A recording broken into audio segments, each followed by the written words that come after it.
In the third week of October 1869, a French civil engineer named Auguste-Henri Renard descended 41 feet into a maintenance shaft on the western bank of the Suez Canal, 6 kilometers south of the city of Ismailia.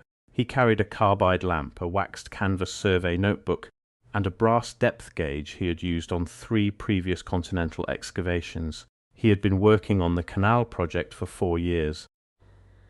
He had overseen the clearing of more than 18 kilometers of channel through the Bitter Lake section.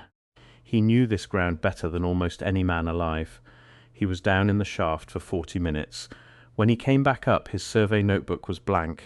He had not written a single entry. He handed his depth gauge to the assistant standing at the top, told the man he would not be returning to the shaft, and walked directly to the site office of Ferdinand de Lesseps, the project's chief engineer, and the man who had spent 20 years driving the canal from vision to completion. The meeting lasted less than 15 minutes. 3 days later, Renard was on a packet steamer bound for Marseille. His employment with the Compagnie Universelle du Canal Maritime de Suez was terminated by mutual agreement. The official reason given in the company's administrative records, which are held at the French Diplomatic Archive in Nantes, was nervous exhaustion following an extended period of field deployment. He was 34 years old. He had shown no prior symptoms of any nervous condition. 2 other engineers left the project that same week. Neither was given a stated reason in any surviving company document. The canal opened on November 17, 1869. 48 heads of state and European royalty attended the ceremony. The Empress Eugenie of France was present aboard her yacht. The Khedive of Egypt hosted a celebration in Ismailia that lasted 3 days. Ferdinand de Lesseps stood at the ceremony and received the applause of the world. No one at the ceremony mentioned the maintenance shaft at kilometre 6 south of Ismailia. No one mentioned what the depth gauge had read, and no one mentioned Auguste-Henri Renard, who was by that date back in Lyon, where he lived quietly for the next 19 years, gave no interviews, published no memoirs, and never again accepted an engineering contract that involved excavation below 20 feet. Before we go further, if you find these buried investigations as fascinating as I do, hit subscribe so the next one finds you when it drops. The algorithm tends to suppress this kind of research unless you tell it otherwise. Now back to kilometre 6 and to what the depth gauge read. To understand what Renard may have found in that shaft, we have to go back not to 1869 but to the beginning of the canal project itself, and to what the engineers discovered in the earliest surveys of the isthmus that no official history of the canal has ever fully accounted for. The idea of connecting the Mediterranean to the Red Sea was not new in 1859 when construction began. The ancient Egyptians had attempted a version of it during the reign of Pharaoh Necho II, around 600 BCE. Darius the Great of Persia completed a canal of sorts in the 5th century BCE. The Roman Emperor Trajan had it cleared and reopened. Arab engineers under the Caliph Omar restored it in 642 CE, using it for grain transport until it was deliberately blocked in 767 to prevent its use by a political rival. The geography of the isthmus had been studied, surveyed, and resurveyed by a dozen civilizations over 25 centuries. Every one of those civilizations knew, at the engineering level, what the terrain contained. What they knew, and what the 19th century surveys confirmed, was that the Isthmus of Suez was not a uniform geological formation. Beneath the sand and sediment of the surface, the substratum contained multiple distinct strata of varying composition. Alluvial deposits from the ancient Nile Delta system, beds of limestone and compacted sandstone from the Eocene period, and in certain locations along the proposed route, sections that the French survey teams of the 1840s had flagged in their reports as anomalous. The 1847 survey conducted for the Egyptian government by a team under the engineer Alois Nagreli, an Austrian who would later contribute to the design of the Suez route, contains a passage in its geological appendix that has received almost no attention in the English language literature. In a section describing the substratum between the Bitter Lakes and Lake Timseh, Nagreli's team recorded the presence of what they described as a structured void formation at depth. The precise language in the original German reads as a cavity of apparent regularity inconsistent with natural erosion patterns. They noted the finding, recorded its approximate location, and moved on. The survey's primary purpose was hydrological, not archaeological. The structured void was not their concern. 14 years later, when Ferdinand de Lesseps began routing the canal's central channel through that same section, the ground survey teams encountered anomalies in the resistance profile of the sediment that caused 3 consecutive weeks of delays in the dredging schedule. The official project records attribute these delays to unexpected hard pan layers requiring additional equipment. Equipment was ordered, the delays resolved. Construction continued, the dredging continued south, the channel was cut. The maintenance shafts were sunk along the western bank to allow inspection and repair access to the canal's lower structure, and in October 1869, 6 weeks before the opening ceremony, Auguste Henri Renard descended into the shaft at kilometre 6 south of Ismailia and came back up 40. Minutes later, with a blank notebook and a resigned expression that his assistant would describe, 20 years afterward in a letter to his own son, as the look of a man who has seen something he has decided not to have seen. But here is what makes Renard's account different from every other strange episode in the canal's construction history. He was not the first. A construction supervisor named Michel Armand Delacroix had been lowered into a preliminary inspection bore in the same general section in the spring of 1868. 18 months before the canal's opening, Delacroix was not an engineer, he was a practical man. A former mining foreman from the Pas-de-Calais who had supervised underground work in coal operations for 16 years before joining the Suez project, he went down on a routine check of the bore's lower casing. He came back up and requested an immediate meeting with his section supervisor. The meeting produced a written report, a 2-page document filed by the section supervisor, a man named Gaston Pay, and forwarded to the project office in Ismailia. The document still exists, catalogued within the broader administrative correspondence of the Compagnie Universelle at the French Diplomatic Archive in Nantes. It is filed under the category of terrain irregularities. Its contents describe, in Payer's careful official language, a report from Delacroix of an encountered subsurface feature of apparent non-natural construction at the base of the bore.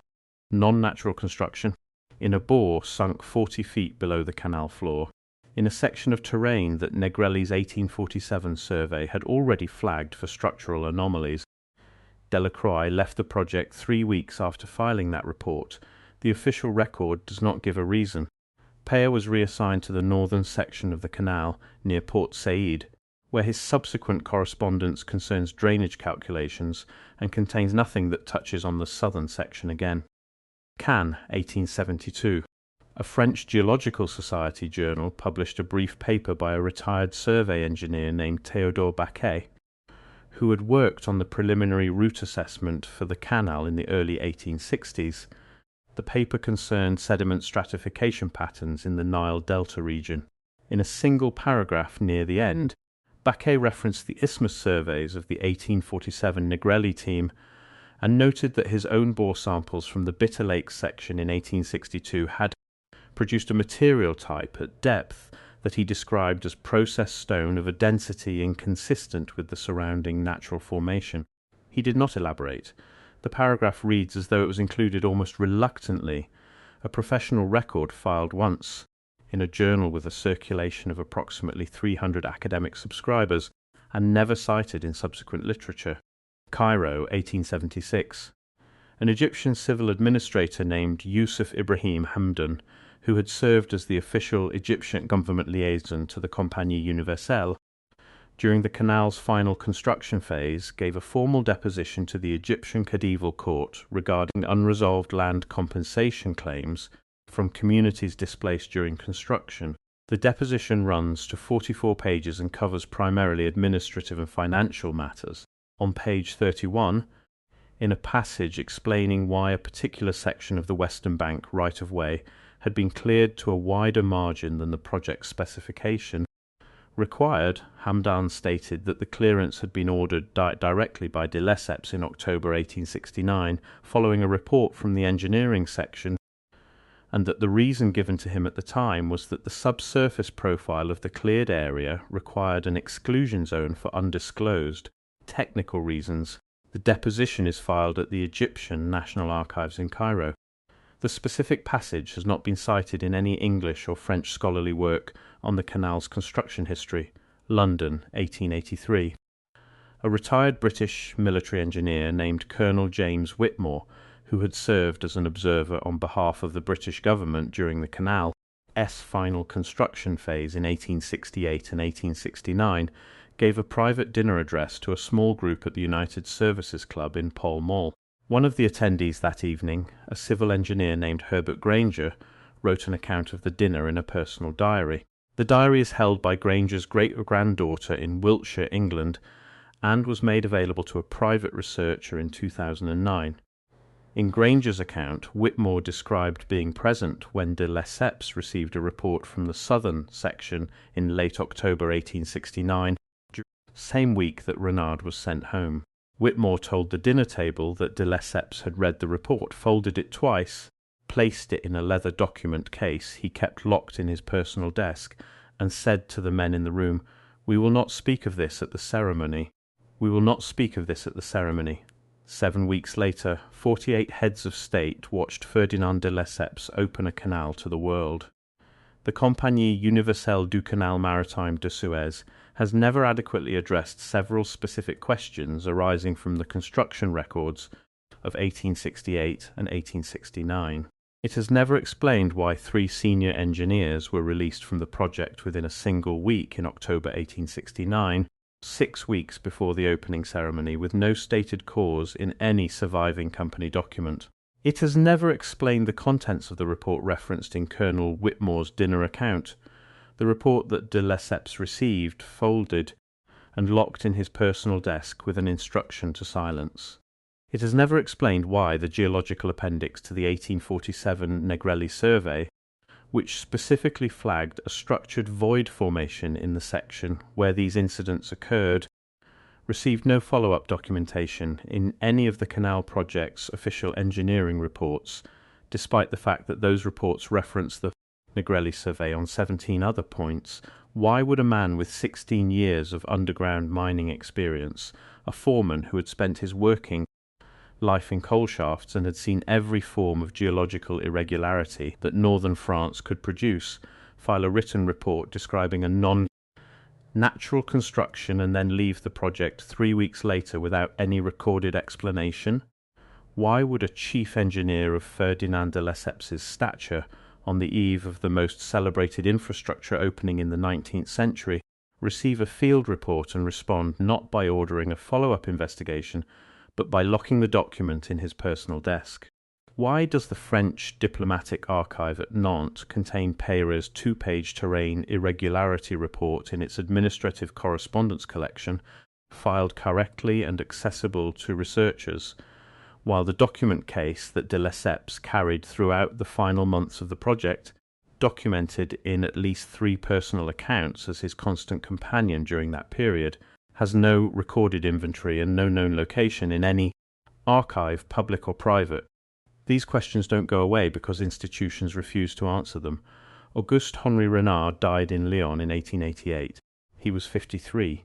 He left no memoirs, he gave no recorded interviews on any subject. His personal papers, such as they were, passed to a nephew who sold the contents of his estate. No survey notebooks, no professional correspondence, and no personal letters from the period of his Suez employment have ever been identified in any collection. For a man who spent 4 years on one of the most documented engineering projects of the 19th century, the silence of his personal archive is itself a kind of finding. The Suez Canal still runs through the Isthmus of Suez.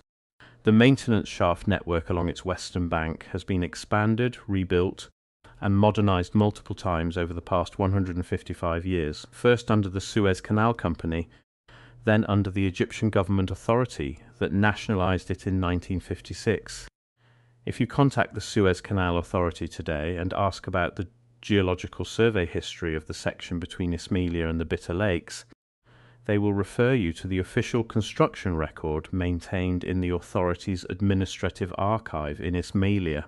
That record is a substantial document It covers dredging volumes, equipment deployment, labour statistics, and hydrological measurements in considerable detail.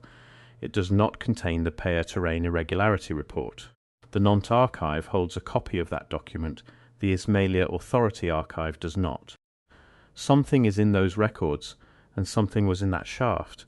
Whether it was a prepharaonic structure of the kind that the ancient surveys of the Nile corridor have occasionally suggested, a collapsed formation from one of the earlier canal attempts that dated back 20 centuries, or something for which there is no ready category. No one who descended into that section and came back up chose to put a name to it in any document that has survived. The official history tells us the Suez Canal was cut through unremarkable desert sediment by French engineering genius and Egyptian labour, opened on schedule and celebrated as a triumph of the modern age. What Peyra's Terrain Irregularity Report, Negrelli's 1847 survey notation, Baquet's geological paper, Granger's diary account of Whitmore's dinner address, and the blank notebook of Auguste Henry Renard together tell us is that the unremarkable desert sediment contains something that 3 experienced engineers could not put in writing. One chief engineer chose to lock away, and an opening ceremony was designed to ensure the world would never think to ask about. These stories survive because people refuse to stop asking. If this matters to you, subscribe and share it with someone who needs to hear it. History doesn't disappear when it's buried. It disappears when no one looks for it. Next week I'm following the terrain anomaly record forward to 1954, to the Egyptian government's first attempt at a deep survey of the canal's substructure before the NASA nationalisation, and to a British Geological Survey team whose findings were classified under the Official Secrets Act within 6 weeks of their submission. One member of that team wrote a single letter to his wife before the classification order came through. The letter still exists. You won't want to miss it.